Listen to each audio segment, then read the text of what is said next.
자, 오늘 말씀입니다. 왕이 이곳에 계십니다. 아멘? 아멘? Do you really believe that? The king is here. He's here with us. 오늘 주일 아침 여러분들은 왕을 만날 준비가 되셨습니까? 아멘이십니까? 확실하십니까? 여러분 마음에 보좌가 잘 준비되어 있으십니까? 하나님의 앉으실 그 보좌가 깨끗하게 흠없이 준비되어 있으십니까? 하나님의 나라는 우리의 마음에 세워지는 것입니다. 우리 말씀 한번 같이 보겠습니다. 누가복음 17장 20절에서 21절 말씀입니다. 함께 나누도록 하겠습니다. 주께서 언제 하나님의 나라가 오겠느냐는 바리새인의 질문을 받고 그들에게 대답하여 말씀하시기를 하나님의 나라는 볼 수 있게 오는 것이 아니니라. 그렇죠? 또 사람들이 보라 여기 있다 또는 보라 저기 있다고도 말하지 못하나니 보라 이는 하나님의 나라가 너희 안에 있기 때문이라고 하시더라. 아멘. 아멘. 요즘 사람들은 늘 하나님의 나라에 대해 두 가지를 알고 싶어 합니다. 언제 오는가? 그리고 어디서 볼 수 있는가? When and where. 바리새인들도 예수님께 똑같은 질문을 물었습니다. 언제 임합니까? 그들의 눈에 보이는 나라는 이 땅에 있는 나라였습니다. 그리고 그 나라를 원했습니다. 정치적 권력, 민족의 회복, 공개적인 표적, 원수에 대한 승리, 복수, 정의, 더 나은 삶을 기대했을 것입니다. 그러나 예수님은 그들이 예상치 못한 대답을 하십니다. 예수님은 하나님의 나라는 너희 가운데 있다 라고 말씀하십니다. 다시 말해 그들은 자신들이 기대하는 나라를 기다리고 바로 눈앞에서 계신 왕을 놓치고 있었던 것입니다. 저희 지난 몇 주간 아침 말씀 묵상을 통해서 우리는 이 땅의 나라와 하늘 나라에 대한 여러 관점을 함께 살펴보았습니다. 살펴보셨죠?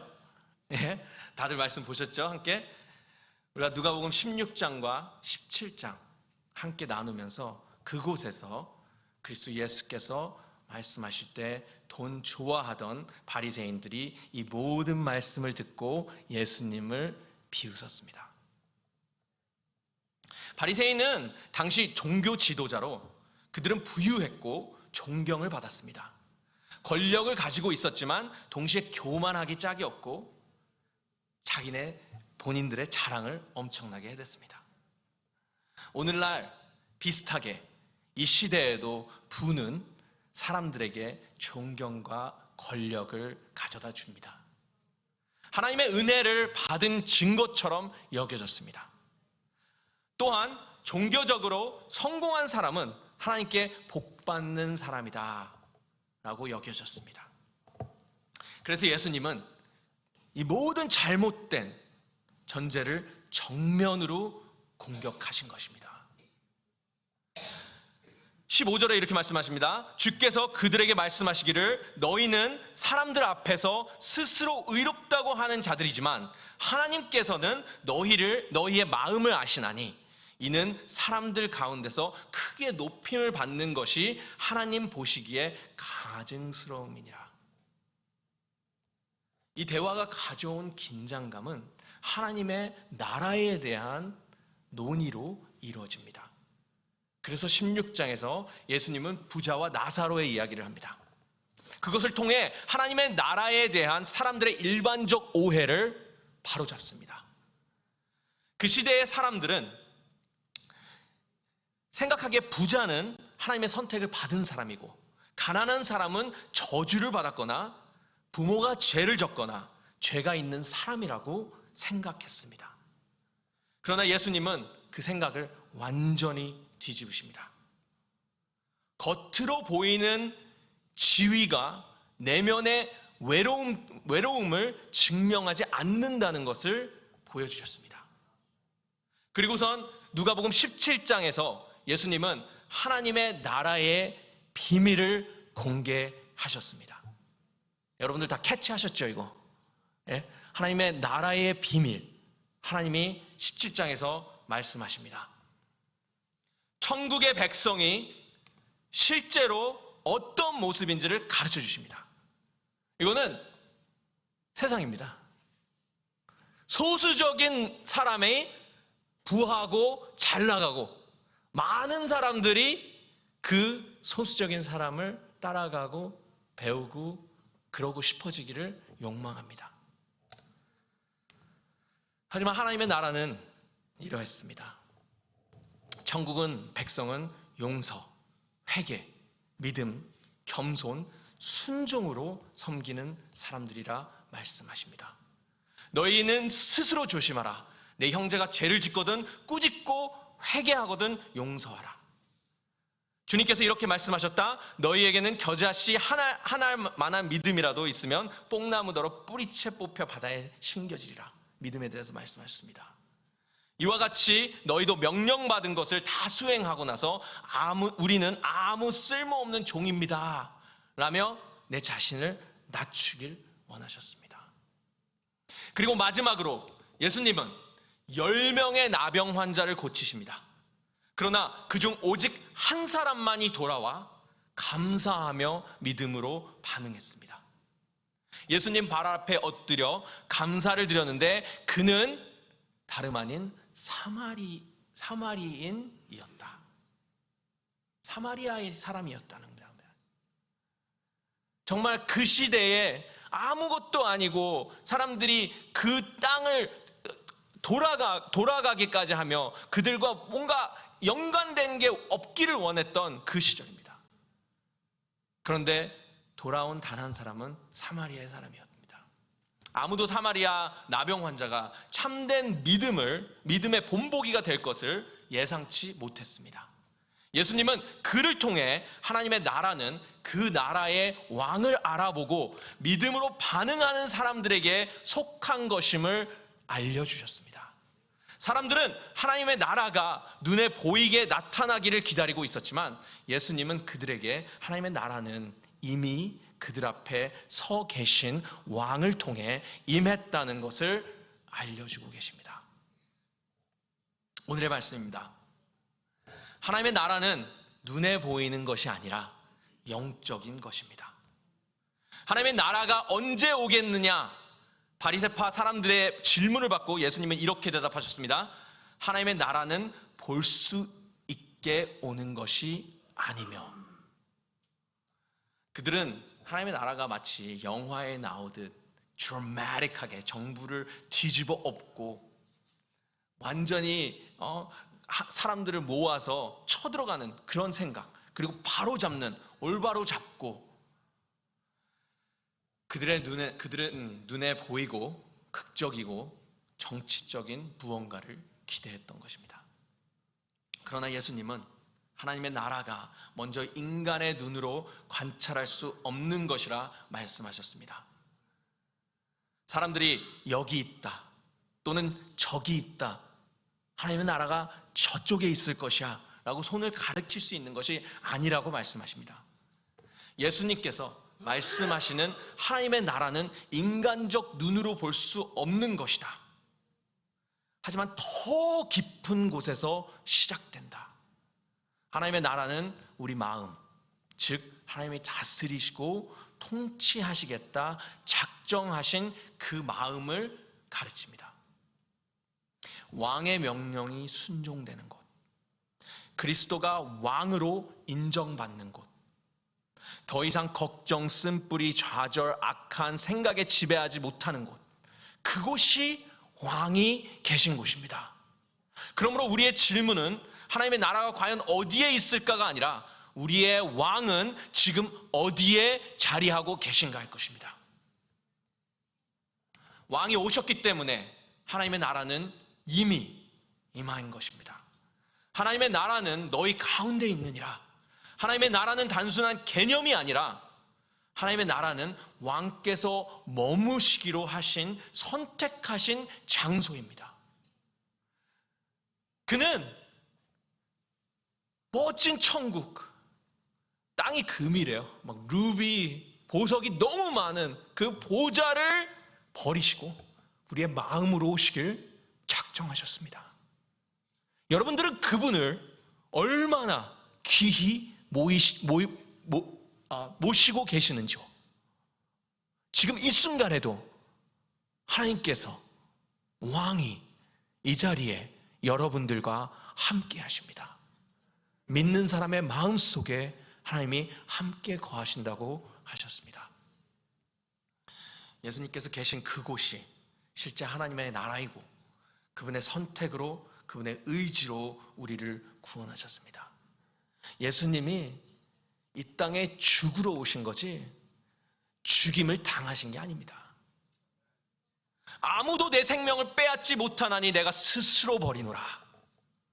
누가 감히 하나님의 생명을 빼앗을 수 있겠습니까? 하지만 서로를 한번 쳐다보십시오. Let's look at one another. Look into the eyes of each other. I know there's not many people. 많이 모이진 않았지만 한번 쳐다보십시오. 그분을 너무 귀히 여기고 사랑하셔서 죽기로 작정하고 이 땅에 오셨습니다. 너무너무 귀한 존재입니다. 서로를 그렇게 귀하게 대하시는지요? 열심히 귀하게 대하십시오. 하나님이 죽기까지 사랑하신 여러분입니다. 예수님께서 이 땅에 오셔서 병든 자를 고치시고 죄인을 용서하시고 귀신을 쫓아내시고 버림받은 자를 맞아주시고 회개를 전파하시고 이 모든 이유는 왕이 너와 함께 계신다는 표적입니다. 오직 왕만이 할 수 있고 하나님만이 하실 수 있는 일들을 이 땅에서 보여주셨습니다. 내가 있는 이곳이 나의 나라다. 내가 지금 너희 마음에 거하는 그 자리가 나의 나라다. 하나님의 나라. 하나님은 분명히, 예수님께서는 분명히 말씀하셨습니다. 이곳은 내 나라가 아니다. 내 왕국이 아니다. 난 다른 곳에서 왔다. 그 왕국에 대해서 말씀하십니다. 하지만 예수님이 모든 걸 버리시고 여러분들의 마음에 자리하시길 원하셨던 것입니다. 이것들은 단순한 선행이 아니었습니다. 그들은 하나님의 통치가 그리스도를 통해 이 세상에 들어왔다는 표적이었습니다.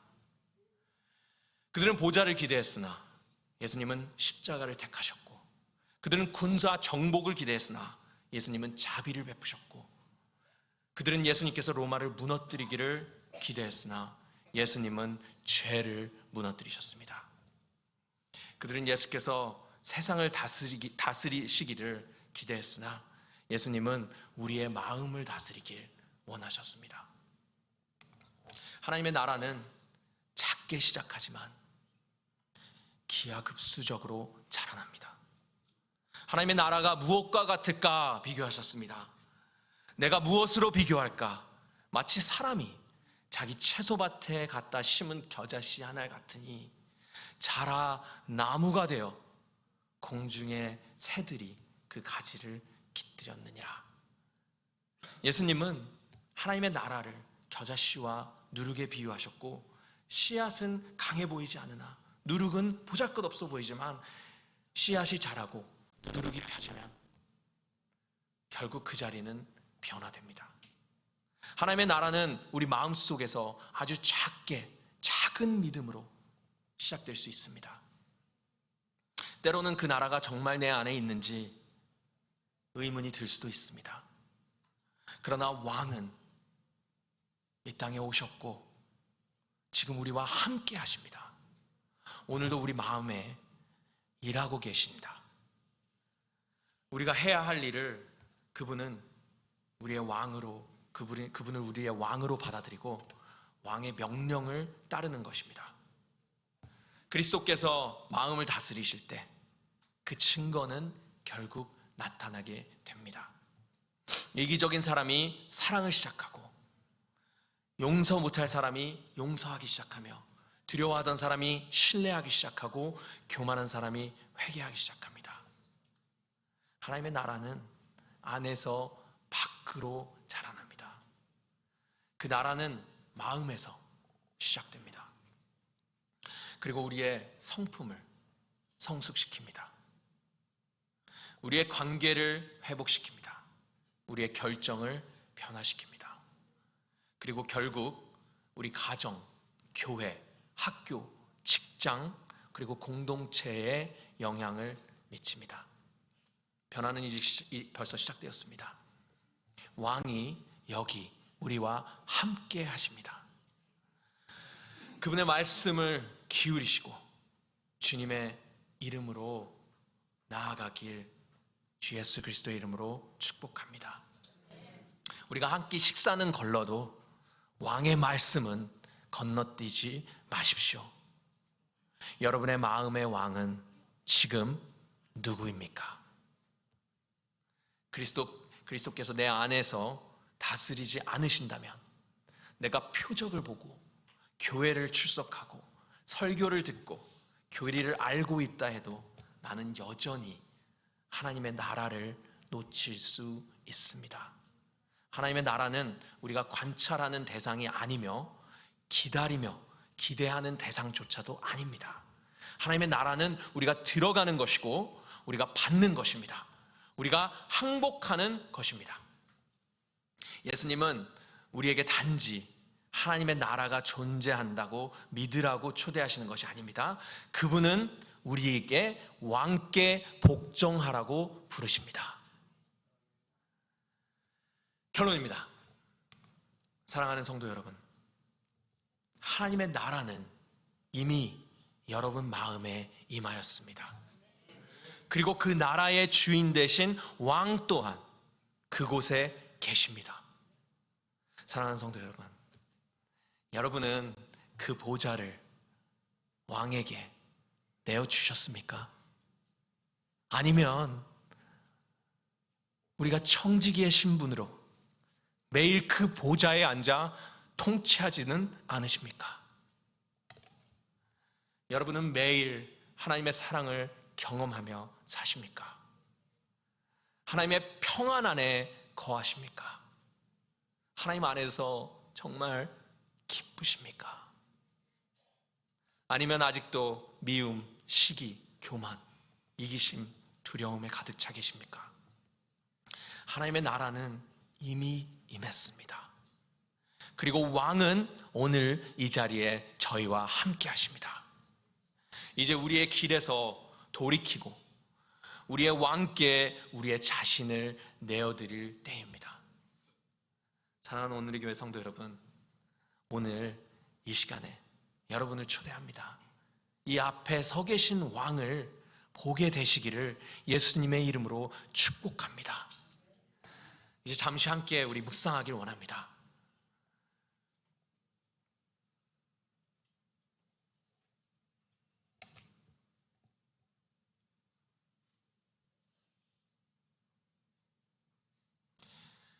우리의 왕이 이 자리에 함께 하십니다.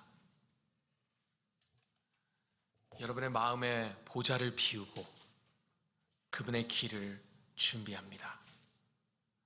여러분은 원수를 용서할 준비가 되어 있습니까? 탐욕을 내려놓을 준비가 되셨습니까?